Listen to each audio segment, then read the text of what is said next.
What up, y'all? It's your boy, Mr. Downtown Ray Melo, and you're listening to the Entertainment Report on iHeartRadio, live from Dubai for Monday, April 18th, 2016, delivering some major stories and trends going on in the world of entertainment and beyond. You can follow the show on Facebook, Twitter, or Instagram, facebook.com/The Entertainment Report with Ray Melo, that's RAYMELO, on Twitter at The Enter Report, or on Instagram at The Entertainment Report. You can listen to the show anytime you want on iHeartRadio. Just go to iHeart.com or your iHeart phone app, search for the Entertainment Report, and it'll take you to the page. I hope everyone had a fantastic weekend. Deadpool producer Simon Kinberg and director Tim Miller are open to letting their wisecracking missionary crossover with Sony and Marvel's Spider-Man. Kinberg said at an event Thursday alongside Miller promoting Deadpool's upcoming home entertainment release. With all the deals that have recently started happening, we asked if they could get visitation rights to Sony's friendly neighborhood Spider-Man. Kinberg was referencing Marvel's deal with Sony, which has allowed the iconic web-slinger to appear in the Marvel Cinematic Universe for the first time in Captain America Civil War. Currently, Fox owns the rights to all XMen characters, including Deadpool, which has kept them away from other Marvel film properties. He continued by saying, "I would love to see it. Both of us are close with Marvel's Kevin Feige. We respect and love Kevin. If it were even remotely possible, we'll find a way because we would love to see it." On Tuesday, the filmmaking duo shared similar sentiments about the X-Men one day meeting the Avengers on film. Miller said of the possibility, "I would love to someday in part heal the rift between the world of X-Men and the world of Avengers," hinting at the reportedly strained relationship between Fox and Marvel due to Fox's treatment of both the X-Men and their other superhero property, the Fantastic Four. Kinberg added, "There's so much crossover in the comics. It would be neat to one day see those characters share a movie. It would be fun to all team up one day somehow together if that could work." Deadpool arrives on home video May 10th, while pre-production on its sequel is underway, with star Ryan Reynolds officially completing negotiations to reprise his role as the titular character. Warner Brothers' upcoming animated adaptation of famed graphic novel Batman the Killing Joke has been rated R. Based on the classic 1988 tale written by Alan Moore and illustrated by Brian Bodlin, the home entertainment release will be the second DC Comics project to receive an R rating following the upcoming Ultimate Edition release of Batman vs. Superman Dawn of Justice. Batman the Animated Series veterans Kevin Conroy, who plays Batman, and Mark Hamill, who plays the Joker, are set to reprise their roles alongside with Tara Strong as the voice of Batgirl. The Killing Joke is famous for its plot revolving around the Joker torturing and eventually paralyzing Batgirl inside her own home, eventually leading her to become the wheelchair-bound hero Oracle. President of Warner Brothers Animation and Digital Sales, Sam Register, said to Entertainment Weekly Thursday, "From the start, we encouraged producer Bruce Timm and our team at Warner Brothers Animation to remain faithful to the original story, regardless of the eventual MPAA rating." He also added, "The Killing Joke is revered by the fans, particularly for its blunt, often shocking adult themes and situations. We felt it was our responsibility to present our core audience, the comic-loving community, with an animated film that authentically represents the tale they know all too well. There are no plans in place for an edited-down PG-13 version of the animated feature." Back in March of 2015, comic book artist Raphael Albuquerque decided to cancel a variant cover he had produced for Batgirl number 41, which depicted a scene inspired by the Killing Joke. The image, which features a crime Batgirl being held by a smiling Joker, was deemed too dark and misogynistic by fans, leading Albuquerque to pull the cover.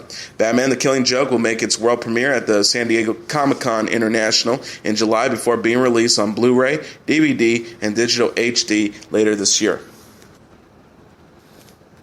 Meanwhile, Chris Rock has no kind words to say about the recent blockbuster Batman vs. Superman Dawn of Justice. The 2016 Oscar host brought up the movie during a panel discussion with Star Wars The Force Awakens director J.J. Abrams at the Tribeca Film Festival Friday night. Rock told Abrams, "Did anybody see the Superman-Batman shit? What the fuck was that? I know you can't say anything. They were going to cast me anyway, so Superman can't fight a guy like that drives a car. He gets a flat. Like Batman is going to fight Superman. He needs AAA, but he's going to fight Superman. He's got jumper cables, but he's going to fight Superman. I saw that 1 mile away. Not going to get me. I'm going to see that Disney animated movie. They don't let you down." Batman vs. Superman starred Ben Affleck, who was Rock's castmate in the 1999 comedy Dogma. In a related story, Rock pleaded with J.J. Abrams, a filmmaker known for jump-starting movie franchises, to take a stab at one of his favorite comic book properties, which has been unsuccessful, adapted for the big screen several times. Rock asked Abrams during a panel discussion Friday night at the Tribeca Film Festival, "Could you direct the Fantastic Four? I love the Fantastic Four, and they keep fucking it up." Rock laughed. "This is my favorite of all of them, Spider-Man 2, but they have made far too many Spider-Mans." And Abrams replied, "Get in there with Denzel, man, you do it," referencing to Rock's earlier suggestion that Abrams collaborated with the double Oscar winner Denzel Washington. Rock, who is also an actor, writer, producer, and director, said, "I would love to do the Fantastic Four, but I'm too old, though. I guess I'm not too old to direct it, but they need somebody better than me. I like it so much, I don't want to direct it." In a related story, Star Wars The Force Awakens director J.J. Abrams offered a hint regarding the identities of heroine Rey's parents at a panel discussion in New York Friday night. Abrams participated in a wide-ranging conversation about filmmaking hosted by comedian Chris Rock at the Tribeca Film Festival.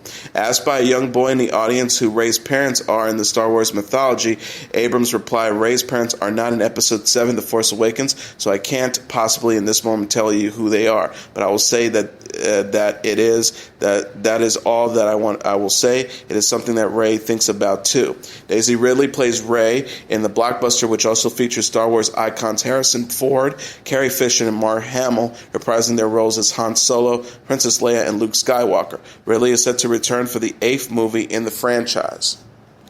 Game of Thrones showrunners David Benioff and D.B. Weiss have discussed the possibility of the hit HBO fantasy drama ending with shorter seasons. Benioff said to Variety Thursday of the potential plans following the upcoming Season 6, "I think we're down to our final 13 episodes after this season. We're heading into the final lap." He also added, "That's the guess, though nothing is yet set in stone, but that's what we're looking at." Throughout its run, every season of Game of Thrones has contained 10 one-hour-long episodes. The same can be said for Season 6, however. Entertainment Weekly has reported that the series potentially only has 13 hours left of content to be split between a proposed Season 7 and Season 8. Benioff said to Entertainment Weekly, "We have known for several years now how many hours roughly we want it to go. It hasn't changed." He also said nothing, however, has been officially decided and set in stone. Added HBO Entertainment President Michael Lombardo to Entertainment Weekly. He said, "In every conversation, that's been the showrunners' thinking. It'll be interesting to see how strongly they feel about being definitive about that when we are in position to announce Season 7 and 8. Game of Thrones returns to HBO on April 24th. HBO has enlisted filmmaker Ramin Bahrani to write and direct the film adaptation of Ray Bradbury's novel Fahrenheit 451. The 99 Homes and Any Price director will revise the classic dystopian story almost 50 years since director Francois Truffaut brought it to the big screen in 1966. Fahrenheit 451 follows a fireman named Guy Montage, whose job is to start fires instead of stopping them thanks to an oppressive regime banning books and those who harbored them. A series of events causes Montage to rebel against the limiting society to become an unlikely champion of freedom. HBO has not yet announced the expected release date for the project, produced by Bahrani, Alan Gasmer, and Peter Jensen. Fear the Walking Dead will return for a 3rd season on AMC. The network announced it will renew the Walking Dead companion series in a statement Friday, just days after the Fear of the Walking Dead Season 2 premiere. AMC President Charlie Collier said, "What series creators David Erickson and Robert Kirkman have invented in Fear the Walking Dead is to be applauded." He added, "Watching Los Angeles crumble through the eyes of our characters and seeing each make decisions and trying to figure out the rules of their new world. It's fresh, eerie, and compelling, and we're all in it for the ride." Season 3 will consist of 16 episodes, up from 6 in Season 1 and 15 in Season 2, and air in 2017. AMC confirmed its live after show Talking Dead Fear will return for a 3rd season with host Chris Hardwick. Fear the Walking Dead is based on Kirkman's comic series, The Walking Dead. The horror drama takes place prior to The Walking Dead television series, which will return for a 7th season in October. The Fear Walking Dead Season 2 premiere drew 8.8 million viewers. The series airs Sundays at 9 p.m. Eastern Standard Time on AMC. Oscar-winning actress Brie Larson is the guest host of the May 7th edition of Saturday Night Live, NBC announced. The Roomstar tweeted, "Way too excited about this to play it cool. I'm hosting, #SNL. Alicia Keys will be the evening's musical guest." Emmy Award-winning actress Julia Louis-Dreyfus reprised her iconic Seinfeld role of Elaine on this weekend's edition of Saturday Night Live, which she guest hosts. Louis-Dreyfus brought back Elaine to call out presidential candidate Bernie Sanders, played by Seinfeld co-creator Larry David, for being vague in his plans during the debate in New York. Louis-Dreyfus as Elaine asked David as Sanders, "How exactly are you going to break up the big banks?" Sanders then nodded to a famous episode of Seinfeld, saying, "You break them up. Once I'm elected president, I have a nice Chevettes in the White House gym. Then I'll go to the big banks, I'll sit them down, and yada, yada, yada, they'll be broken up." Elaine admonished him by asking, "What? No, you can't yada, yada debate. Also, you yada, yada over the best part." Sanders argued, "No, I mentioned the Chevettes." Former Dancing with the Stars cast member Cheryl Burke says Sharknado actor Ian Ziering was her least favorite partner on the competition show. TMZ said Burke made the remarks on Matt Weiss and Theo Vaughn's Allegedly podcast, which will be released on iTunes Tuesday. She joked about the intense 3 months she spent teaching Ziering to dance. "It made me want to slip my wrist. I was like, hey, execs." I was like crying to the execs. I was like, "Is there any way? Please just force us, eliminate us." They were like, we can't do that. I swear every time I asked, we kept going. We lasted to the end. The pair made it to the semifinals of season 4. Burke left the show after season 19. Among her other celebrity partners on the show were Antonio Sabato Jr., Drew Carey, Drew Lachey, Emmett Smith, Wayne Newton, and D.L. Hewley. Horace and Pete writer, director, producer, and star Louis C.K. has announced the 10th episode of his web series was the last. The comedian wrote in an email to fans Saturday, "That was it. I didn't want to say in the last email that it was the last episode, but because I didn't want you to know as you watched the episode that it would be the last one." But yeah, obviously that was it.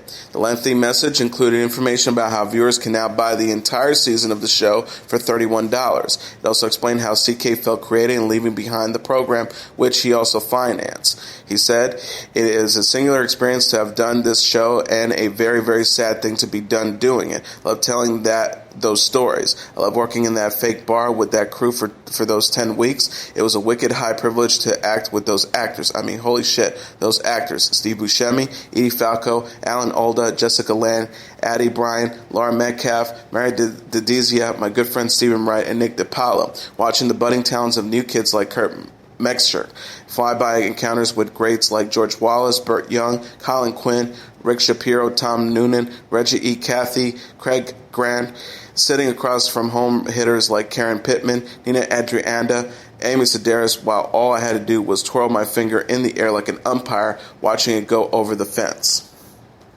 Actor Brian Austin Green has confirmed he's expecting a third child with his estranged wife, actress Megan Fox. He told People magazine on Friday, "You know, nothing is planned. None of them are ever planned. You kind of just go with it. At my age, to be having 3 babies is crazy. I'll be 43 this year." Green married Fox, who is now 29, in 2010 after 6 years of dating. They announced their plans to divorce last August, but have been spotted together regularly since then. The pair have 2 sons, Noah 3 and Bodhi 2. Fox debuted her latest baby bump last week, but has been coy about the status of her relationship with Green. Model and television personality Chrissy Teigen announced via Instagram she gave birth to her first child, a daughter. Teigen and musician John Legend, her husband of 3 years, named their baby girl Luna Simone Stevens. Teigen captioned Sunday's photo of a birth announcement featuring mother and child pandas, a rainbow sun, and the message, "My weight is 6 pounds 11 ounces. She's here, Luna Simone Stevens. We're so in love with you and sleepy, very sleepy." The birth announcement had the date of April 14th. No other details were immediately available. Daredevil actress Rosario Dawson was arrested at a peaceful protest Friday in Washington, D.C. Dawson was fined $50 and processed on site for crowding, obstructing, or incommoding after crossing police lines during the Democracy Spring Rally, Entertainment Tonight reported. The vocal Bernie Sanders supporter told journalists after her arrest, "This is a tremendous issue, and I'm really grateful that I could be here and be part of it. I wanted, for me personally, to be in solidarity with the people who put themselves on the line." The rally was intended to, quote, "end the corruption of the big money in our politics," Democracy Springs website said. The actress tweeted Friday, "Sit in, sit down, stand up, whatever it takes."